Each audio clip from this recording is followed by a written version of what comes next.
I'd just like to give a short message. As many of you may be aware, that unfortunately, yesterday, on the 7th of May, the 25th of Ramadan, and the 26th night of Ramadan, Masjid Aqsa was stormed by the Israeli forces. And 178 Palestinians were injured and 88 were hospitalized, according to the last report I read on Al Jazeera. Yesterday being the last Friday in the month of Ramadan, tens of thousands of Muslims in Palestine, they attended the Jummah Salah. And after the Jummah Salah, there was a protest against the illegal evacuation of the Palestinians by the Israeli forces. Because of this protest, there was tension, and later on, the Israeli forces, they stormed Masjid Aqsa on the 7th of May, on Friday, on the 25th of Ramadan, which went on till the night of the 26th of Ramadan, 1442. And here, they fired many rubber bullets, tear gas, bombshells, and 178 Palestinians were injured and 88 were hospitalized.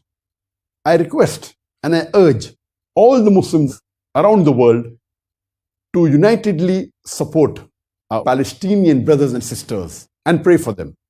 And I urge the Muslims throughout the world, including the Muslim countries, to condemn the inhuman act done by the Israeli forces. All of us Muslims should support Masjid Aqsa, which is the third holiest mosque in the world. We have to unitedly stand and condemn this act. We have to support and see to it that Masjid Aqsa remains with the Muslims.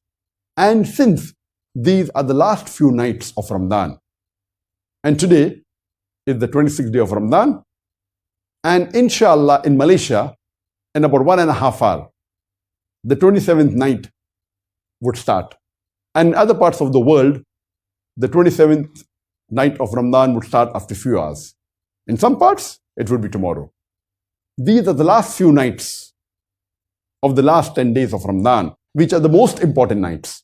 And inshallah, there are high chances that Laylatul Qadr would be tonight or in the following couple of nights. I urge all the Muslims that they should pray for Masjid Aqsa and pray in support of the Palestinian brothers and sisters who are defending the third holiest mosque in the world, who are defending Masjid Aqsa. We pray for them to give them courage, to give them sabr, to continue their struggle against the Israeli forces. And we pray to Allah subhanahu wa ta'ala to help the Muslims to keep Masjid Aqsa. And we pray to Allah subhanahu wa ta'ala that may He teach the enemies of Islam a lesson. And Laylatul Qadr, inshallah, high chances would be there tonight or in the next couple of nights. This is the best opportunity where we can pray to Allah subhanahu wa ta'ala and ask for support for Masjid Aqsa against the Israeli forces. Assalamualaikum warahmatullahi wabarakatuh. Good morning. Assalamu warahmatullahi wabarakatuh. Good morning to Dr. Zakir Naik. I straight to the point. My name is Muhammad Farid Muhammad Azmi. I'm from BBA student, second year of BBA student. The question is, the era that we're living in now has developed into a world that has no boundaries. We have no limited access. Brother, slowly, okay. Clearly. The era that we're living in now has developed into a world that has no boundaries. We have no limited access to all information worldwide. However, with all these technologies, the Islamic country is still unable to help those in need and to stop the oppression of Muslims in Palestine, Gaza, Syria, and etc. So, I want you to share your thoughts on this matter. The brother asked a very important question, that today the world has become into a global village and we can get information, at the tip of your fingers, WhatsApp, YouTube, Facebook, various things.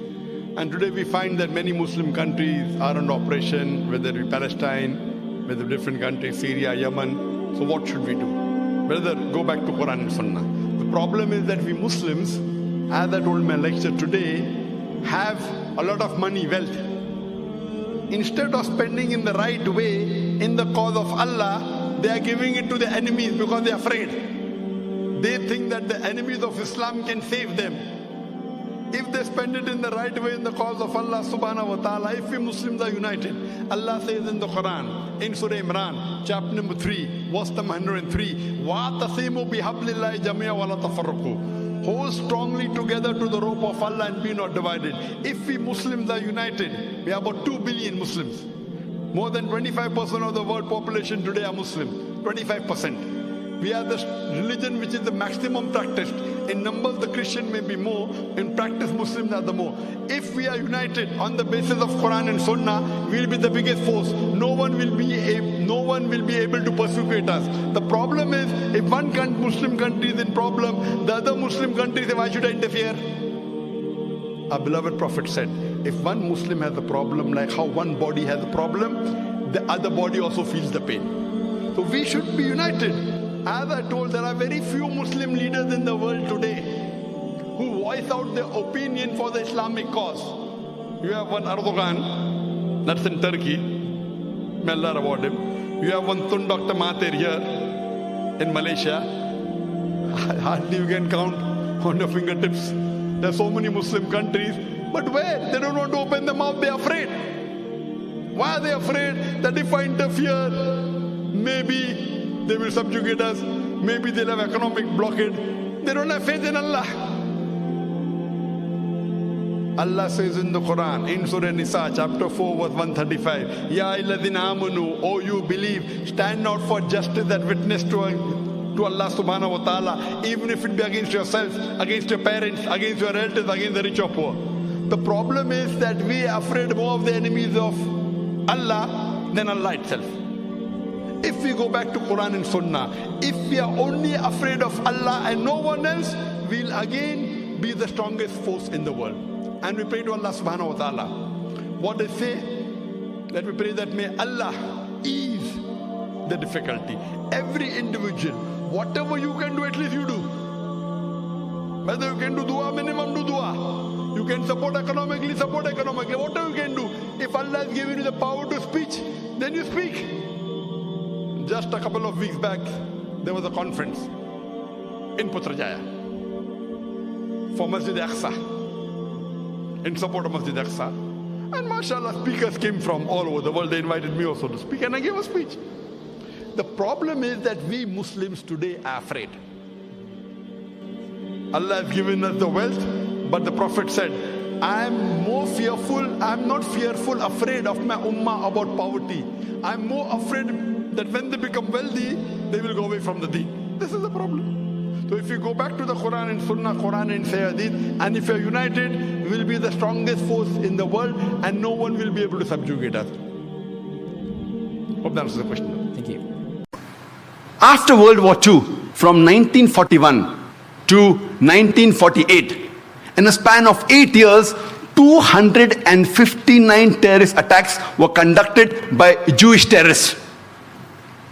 By many organizations, Ignun, Stern Gang, Haganah, and we know of the famous bombing of King David Hotel, which took place on the 22nd of July 1946. They were conducted by Ignun under the leadership of Menachem Begin, in which 91 innocent people were killed, out of which 28 were British, 41 were Arabs, 17 Jews, and 5 others. The Ignun group, they dressed up as Arabs to show as though Muslims did the bombing. And the person responsible was Menachem Begin. And it was the biggest terrorist attack against the history of British Mandate, in which 91 people were killed. And at that time, Menachem Begin, he was called as terrorist number 1 by the British government. Later on, after a few years, he becomes the Prime Minister of Israel. And later on, after a few years, he gets the Nobel Prize for Peace. Imagine, a person who has killed hundreds and thousands of innocent human beings becomes the Prime Minister of Israel, and later on gets the Nobel Prize for Peace. And most of the groups that were fighting, like Stern Gang, Ignun, Haganah, all of these Jewish groups, and the leaders like Yitzhak Rabin, Menachem Begin, Ariel Sharon, later on became prime ministers and high-holding ranks in the state of Israel. And all of them, they were fighting for a Jewish state. If you see the world map, before 1945, Israel did not exist. Israel didn't exist.